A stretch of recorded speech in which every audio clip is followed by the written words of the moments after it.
Porque Deus amou o mundo de tal maneira que deu o seu Filho unigênito, para que todo o que nele crê não pereça, mas tenha a vida eterna. Porquanto Deus enviou o seu Filho ao mundo não para que julgasse o mundo, mas para que o mundo fosse salvo por ele. Quem nele crê não é julgado. O que não crê já está julgado, porquanto não crê no nome do unigênito Filho de Deus. O julgamento é este. Esse foi o baque que eu tomei. Outra versão diz: a condenação é esta. O julgamento é este, que a luz veio ao mundo, e os homens amaram mais as trevas do que a luz, porque as suas obras eram más. O julgamento é este. A luz veio ao mundo, e os homens amaram mais as trevas do que a luz, porque as suas obras eram más. Curva sua cabeça. Vamos pedir a Deus que fale conosco, que fale ao nosso coração.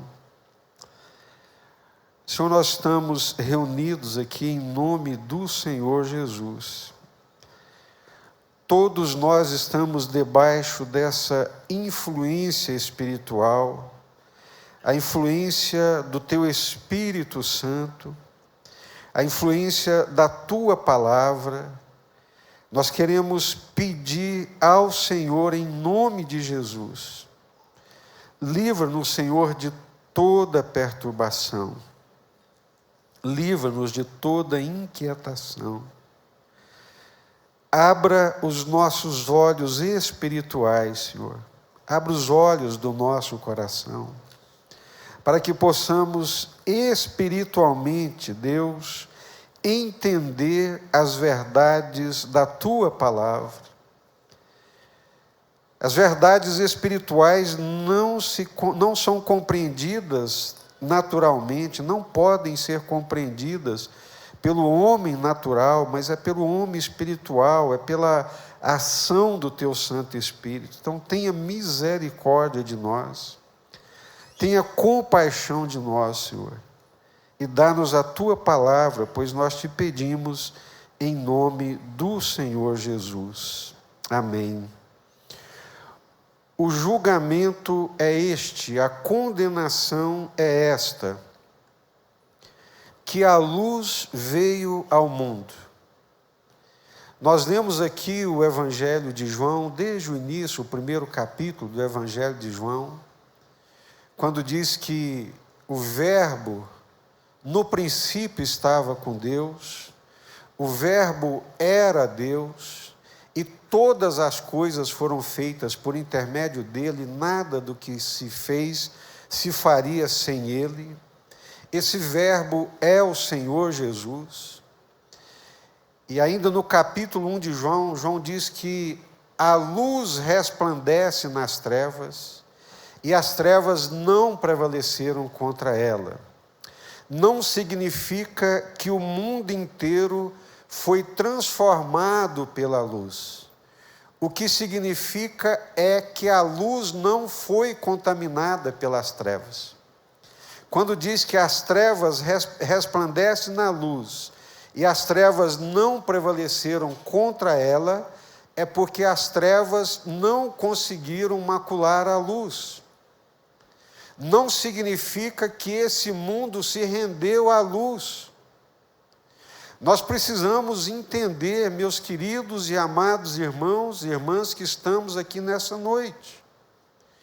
Existe um mundo que não se rende a Deus. Existe um mundo, uma cultura, um estilo de vida, uma maneira de viver que não é a maneira de viver de Deus, não é o estilo de Deus, não é o propósito de Deus. Isso é uma realidade. É uma ilusão muito grande, uma ilusão espiritual tremenda, achar que a cultura vai se render à luz. achar que o mundo vai, toda uma sociedade se render à luz. Não, o mundo jaz no maligno, o mundo jaz nas trevas. Existe uma influência no mundo que não é a influência de Deus. E eu já falei aqui para vocês inúmeras vezes que aquela descendência de Caim criou uma sociedade e foi muito bem, construiu cidades, edificou, a economia prosperou, mas era um mundo sem Deus, era uma sociedade sem Deus.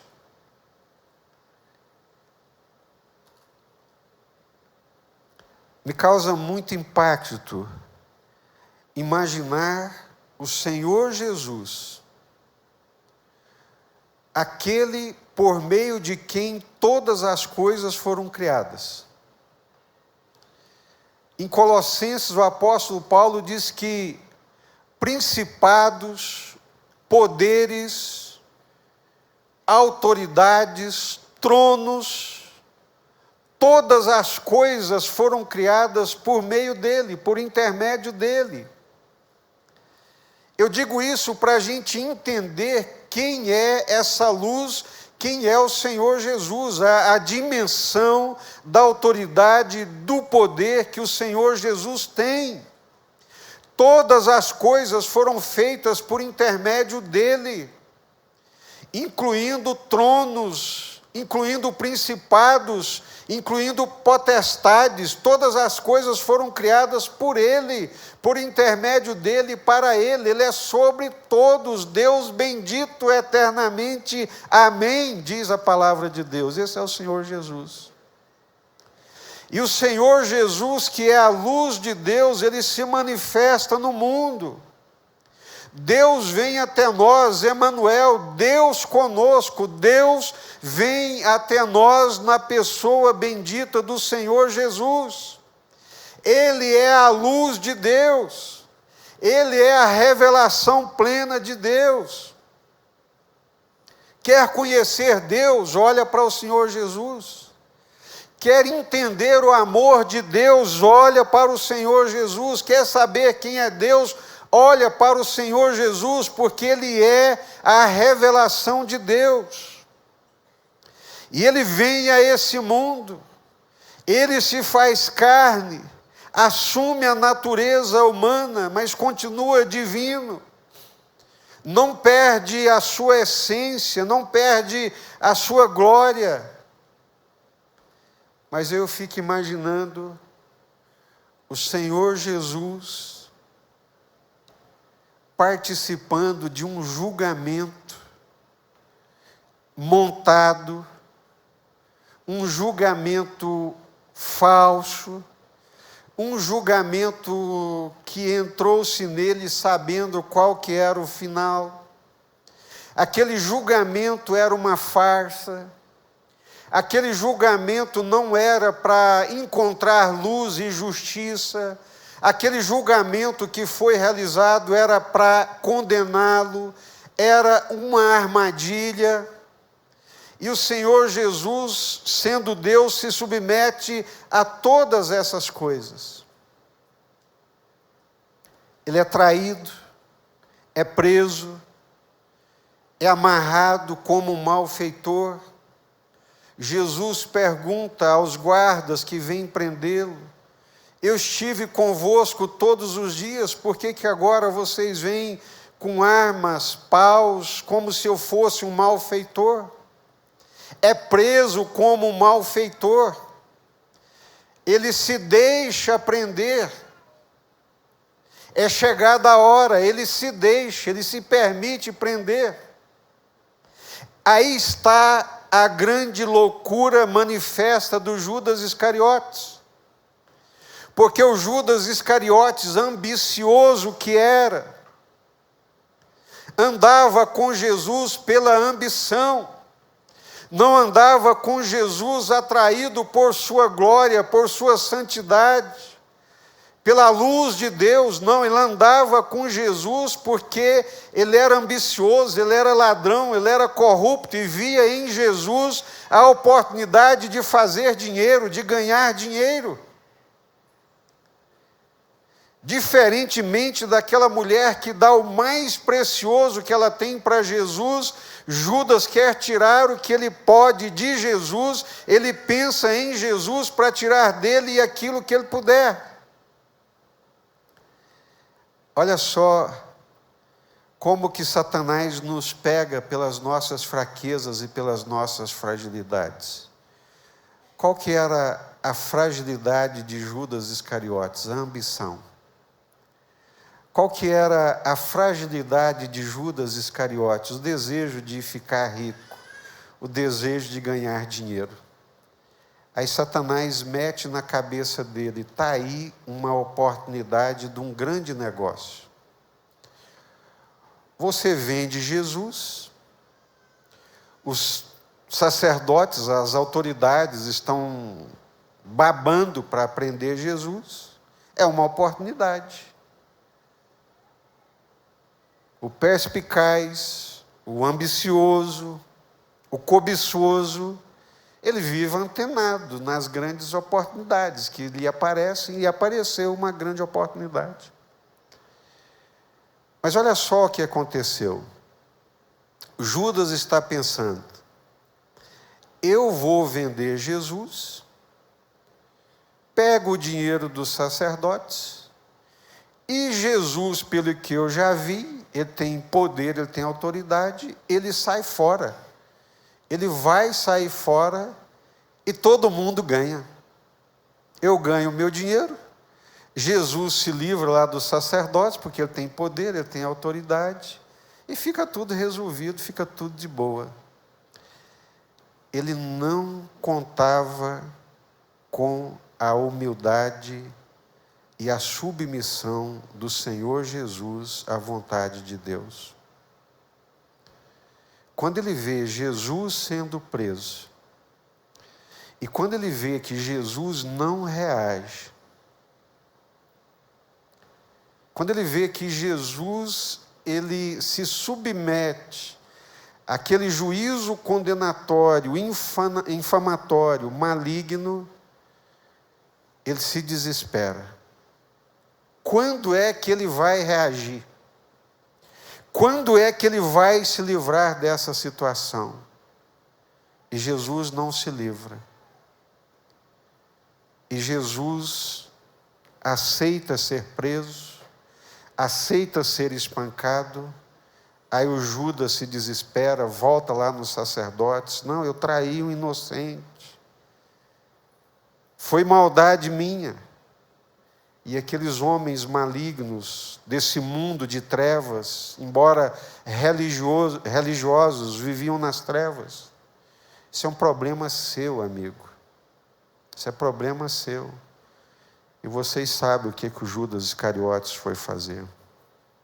Outro, isso para a gente conhecer a luz, para nós entendermos a luz, que resplandece nas trevas.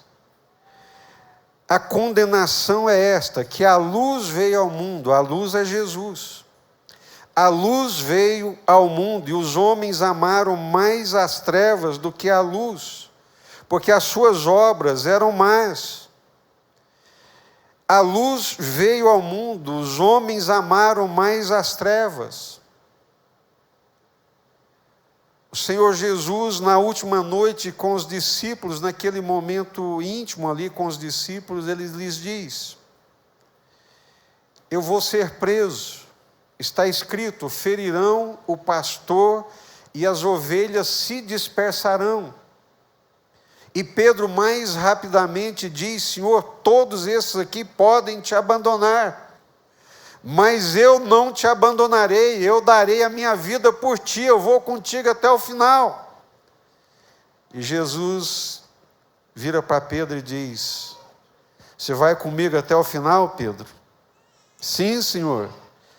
Então deixa eu te dizer, antes do galo cantar, 3 vezes você vai me negar.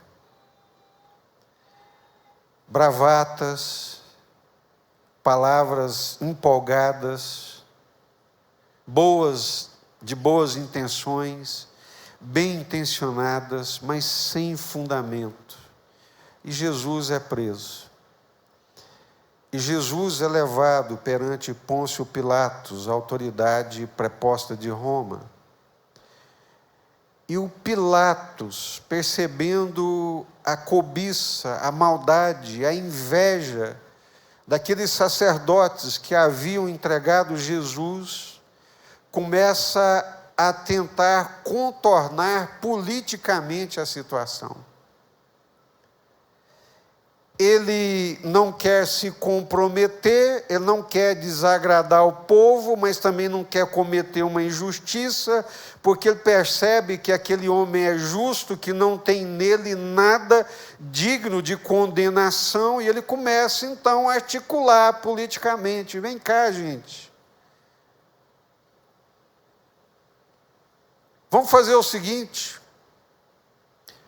é costume soltar um preso nessa época da Páscoa. Não vejo nele mal nenhum. De acordo com o costume, vamos soltar Jesus, o Rei dos Judeus, ou Barrabás. E o povo começa a gritar: Barrabás, solta o Barrabás. Crucifica-o e solta Barrabás. E eu lhes pergunto nessa noite: que pecado havia em Jesus?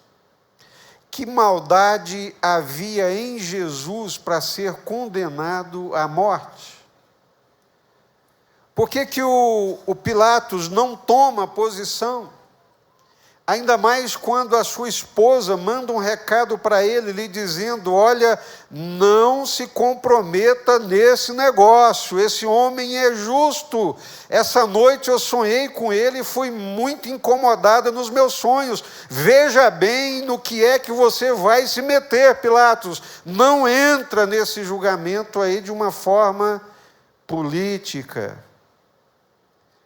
Mas a pressão foi grande.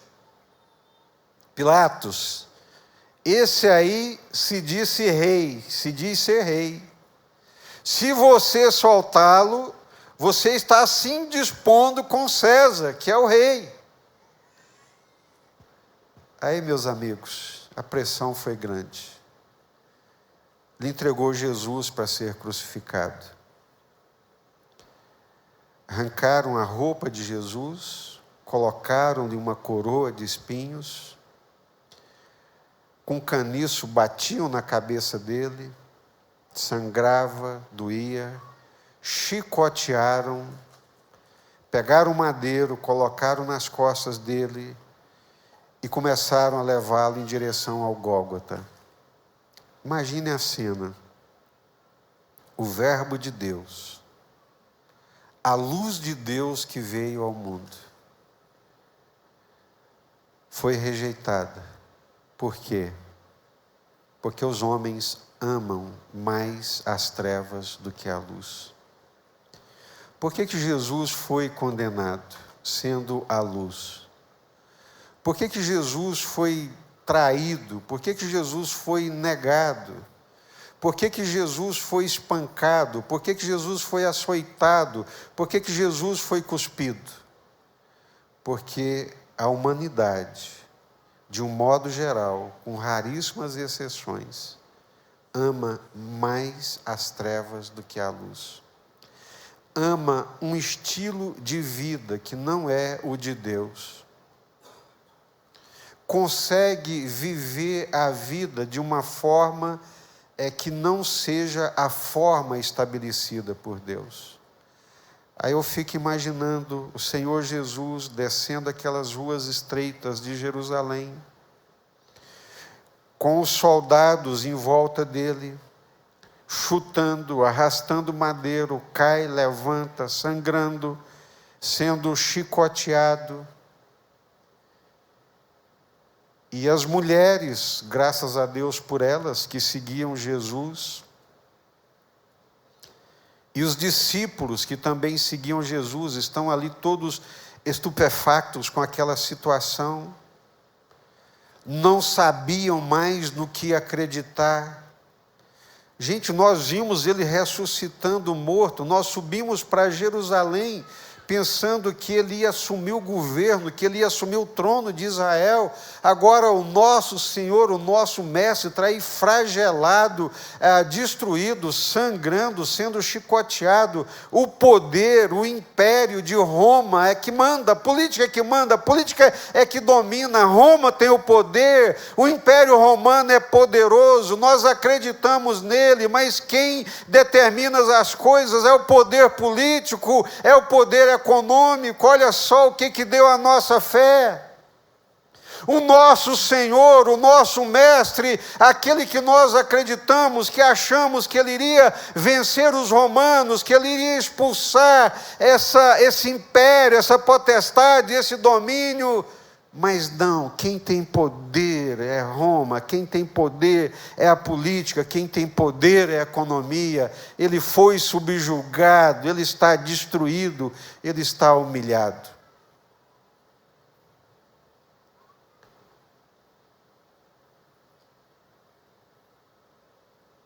As trevas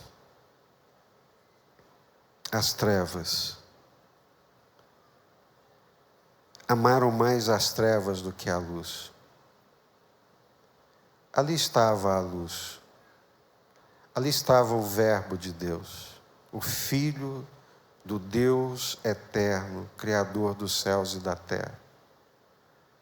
Mas os homens amaram mais as trevas. Imagine um nó na cabeça dos discípulos, de ver o Mestre, a quem eles entregaram a vida, por quem deixaram todas as coisas. Agora veio o Mestre daquela forma, sangrando, humilhado, subjugado, espancado. Algumas mulheres que amavam Jesus chorando. É o Senhor Jesus arrastando, caindo olha para eles e diz o quê? Tende bom ânimo, eu venci o mundo. Tende bom ânimo, eu venci o mundo. Que piada de mau gosto é essa, Senhor? Como é que o Senhor venceu? O Senhor está aí subjugado pela potestade do Estado de Roma. O Senhor está aí caminhando para a morte. Como é que o Senhor venceu? A luz resplandece nas trevas. E as trevas não prevaleceram contra ela. Não é porque o mundo converteu, mas é porque o mundo não conseguiu impor o seu estilo de vida a Jesus. As trevas não conseguiram converter Jesus.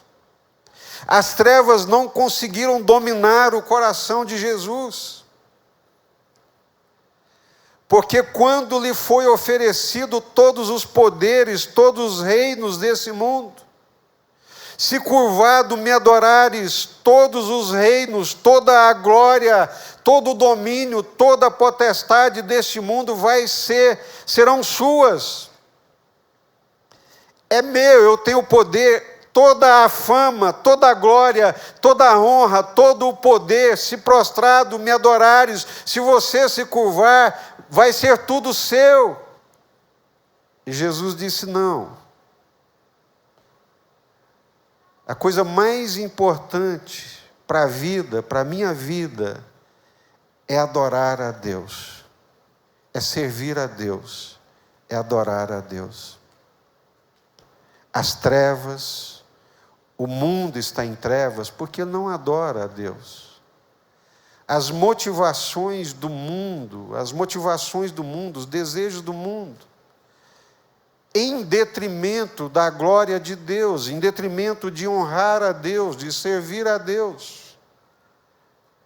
É isso que me causou um impacto tremendo. Eu li o versículo, estou indo para Goiânia, o versículo não me sai da mente, latejando o tempo inteiro. A condenação é esta, porque a luz veio ao mundo, mas os homens amaram mais as trevas do que a luz. Eu ouço o tempo inteiro tantas banalidades, tantas coisas impiedosas, e fico me perguntando: Deus, por que, Senhor?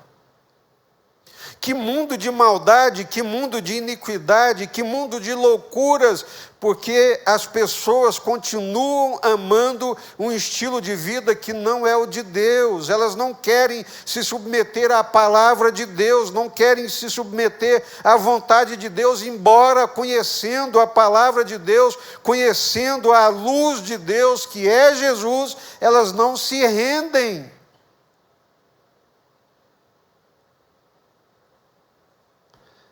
A condenação é esta: a luz veio ao mundo, aleluia, glória a Deus. A luz veio ao mundo, mas misericórdia, Senhor, porque os homens amam mais as trevas do que a luz. Trevas, escuridão, das coisas escondidas, das coisas ocultas, das coisas que não agradam a Deus, que não estão de acordo com a vontade de Deus, e que todos nós conhecemos, e que todos nós sabemos. Todos nós conhecemos a palavra de Deus, conhecemos a Bíblia Sagrada, mas ainda amamos muitas vezes as trevas, nos entregamos ao pecado, nos entregamos a um estilo de vida, a uma mentalidade que nós sabemos que ela é reprovável, ela é reprovada por Deus. Temos preguiça em relação às coisas de Deus, não lemos a Bíblia Sagrada, que dizemos que é a palavra de Deus, mas não lemos, não nos alimentamos dela. Como seremos por ela conduzidos? Não oramos, ou seja, não convivemos com Deus, não andamos com Deus, vivemos no mundo, do mundo e para o mundo e para as coisas do mundo. A condenação é esta: a luz veio ao mundo, e os homens amaram mais as trevas do que a luz, porque as suas obras eram más. Tende bom ânimo, eu venci o mundo, eu venci as trevas, porque as trevas não se impuseram sobre mim. Quebraram o meu corpo, mas não quebraram o meu espírito. Moeram a minha carne, mas não moeram o meu caráter. Eu venci as trevas, eu venci o mundo. O mundo me machucou, as trevas me machucaram, o mal me atingiu. Está escrito nos Salmos. Quando você lê os Salmos, você vê a dor que Jesus passou. O mal me machucou, mas não entrou dentro do meu coração. As trevas, a luz resplandece nas trevas, e as trevas não prevaleceram contra ela.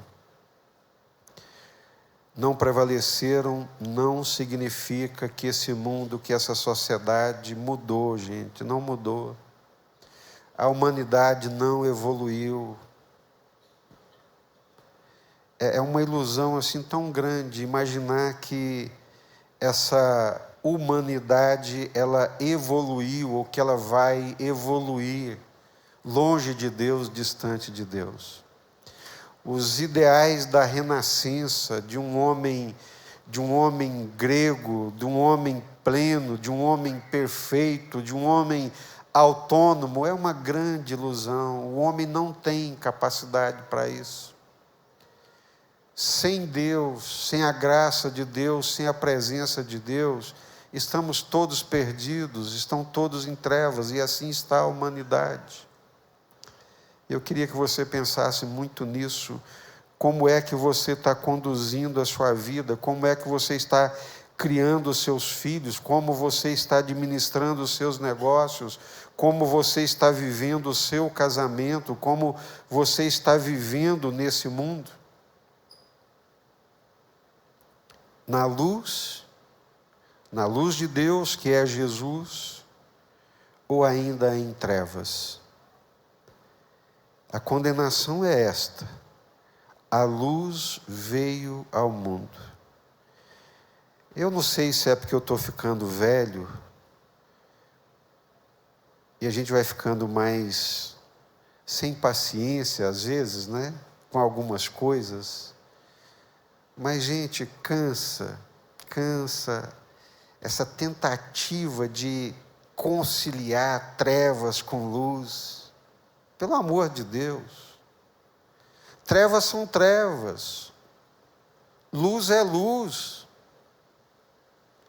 Essa tentativa de conciliar, de adequar a palavra de Deus, a vontade de Deus, o jeito de Deus, para ser legalzinho, para ser politicamente correto, para ficar bem com todo mundo. Gente, por favor, eu estou fora.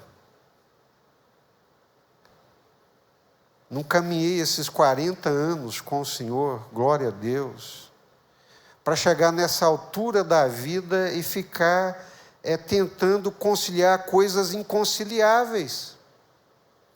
Tentar ficar acochambrando coisas para ser bonzinho. Não, pelo amor de Deus.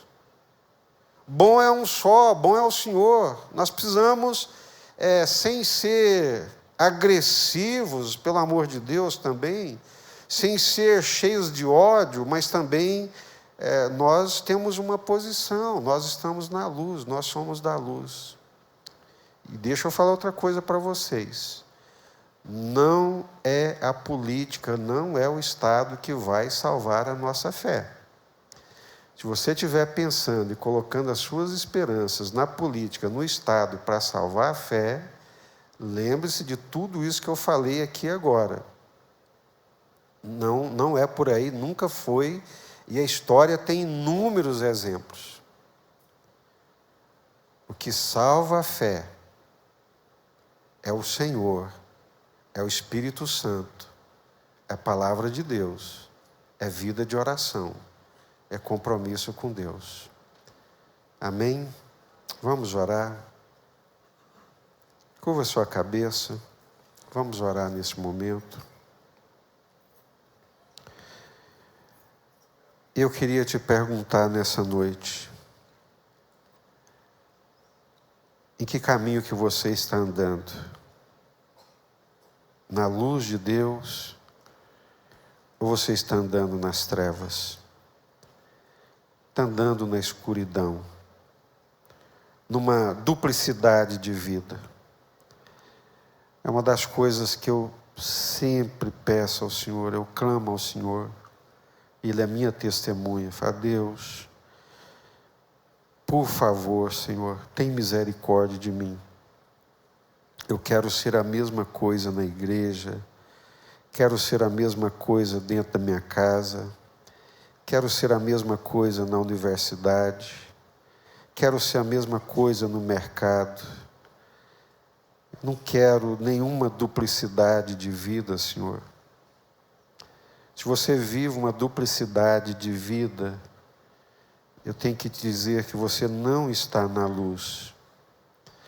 Se você tem coisas escondidas na sua vida que não podem ser conhecidas, por vergonhosas que são, isso é treva. Isso é estar preso nas trevas.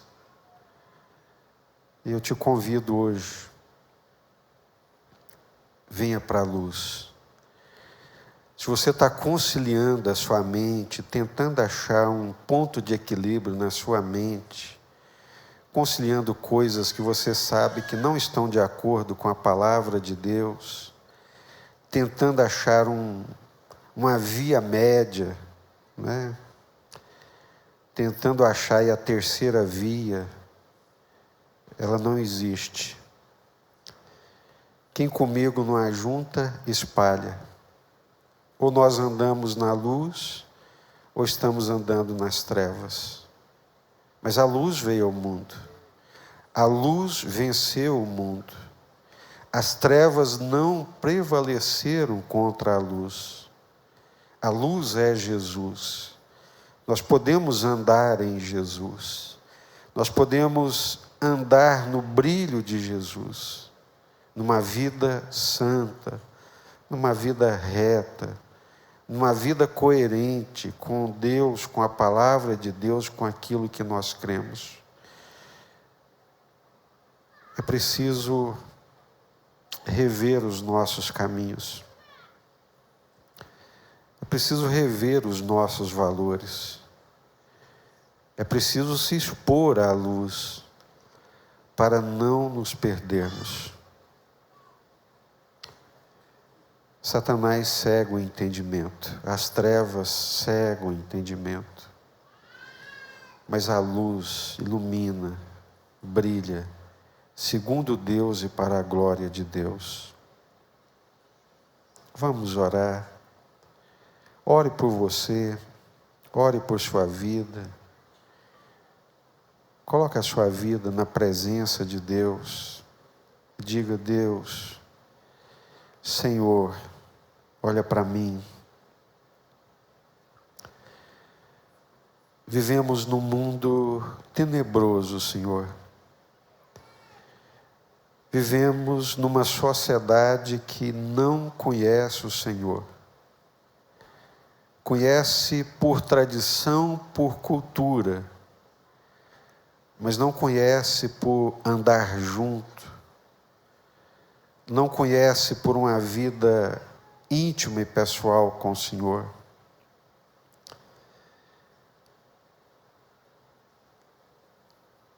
O homem, a humanidade quer construir o seu próprio caminho, a sua própria maneira de viver. E quer apresentar a sua maneira de viver para ser endossado pelo Senhor. Mas não tem jeito. O Senhor é Deus. A tua vontade é boa, perfeita, agradável. A nossa é distorcida pelos nossos maus desejos.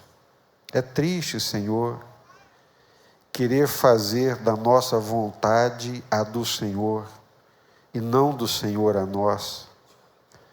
Ilumina, Senhor, a nossa mente.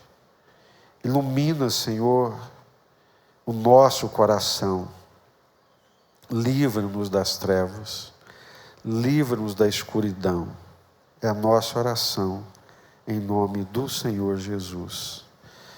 E que o amor de Deus, o nosso eterno Pai, que a graça de Jesus, nosso Senhor e Salvador, que a comunhão e as consolações do Espírito Santo de Deus sejam conosco e com todo o povo de Deus espalhado sobre a face da terra, desde agora e para todos sempre, e todos digam amém.